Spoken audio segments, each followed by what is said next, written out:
Hi, my name is Fagbeja and I present Chronicles of a Nigerian Woman. On today's episode, I'll be reading Mercy's story. Please take a listen. My name is Mercy. I'm a marriage and relationship counselor in my church, and many women come to me to share their experiences and get help. But today, I want to tell my own story. I hope it helps and inspires someone. I met Chris in the church I attended during my service year.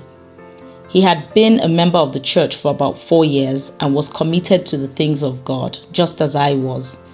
I've never been actively interested in men, maybe because I've always been a church girl and I have 4 brothers anyway, so I didn't take particular notice of him until I was drafted to assist him in the youth department.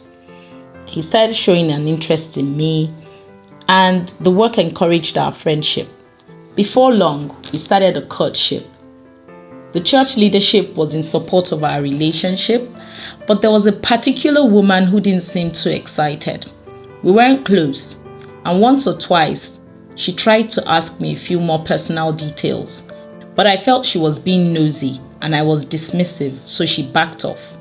I told Chris, and we laughed about it. Apparently, she didn't like him and had had cause to rebuke him in the past. By the end of my service year, Chris and I were planning our wedding.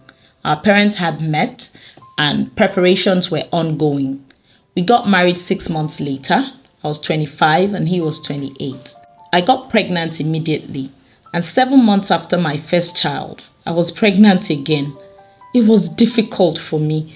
I was running my own business, but the burden of having 2 children so close together was challenging and I had to shut it down. Chris had a good job in an oil company, so money wasn't an issue anyway. But 8 years into our marriage, things were not working out. Like I said before, money wasn't an issue, at least not for general running of the home. I, however, was very unfulfilled and financially insufficient. Chris had built a house, so we weren't renting anymore. The children were going to one of the best schools in Port Harcourt where we lived. I had a nice car to drive, but I had no extra money and no personal funds of my own. Chris gave me just enough to take care of things at home, but I had to skimp for everything else except what he bought me. He was so involved in any business I tried to start, and it had to be run the way he thought best, otherwise it wasn't good enough. I got tired and just gave up on the idea of business. He didn't want me being in paid employment because of the kids, and I wasn't so keen on it either. Chris and I had grown apart. We were no longer friends like we used to be at the beginning. I had tried everything I knew to do, but I couldn't seem to get through to him. Our marriage seemed like more of an obligatory arrangement than a relationship. I was miserable, and worse still, there was no one to talk to. Chris was now a youth pastor in church, so I was a pastor's wife and a counselor too. Talking to anyone would put him in bad light and possibly earn us a suspension from our duties. And for me, apart from my children, church was the one thing that gave me some form of relevance and purpose. I felt like running away, honestly.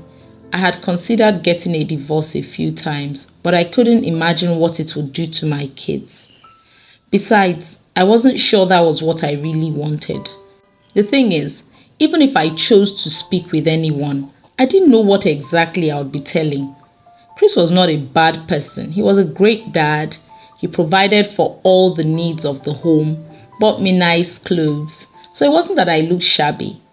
And he wasn't abusive in any way. It was nothing I could fully explain to anyone, but I felt like a child, unable to take any personal decisions and fully dependent on him.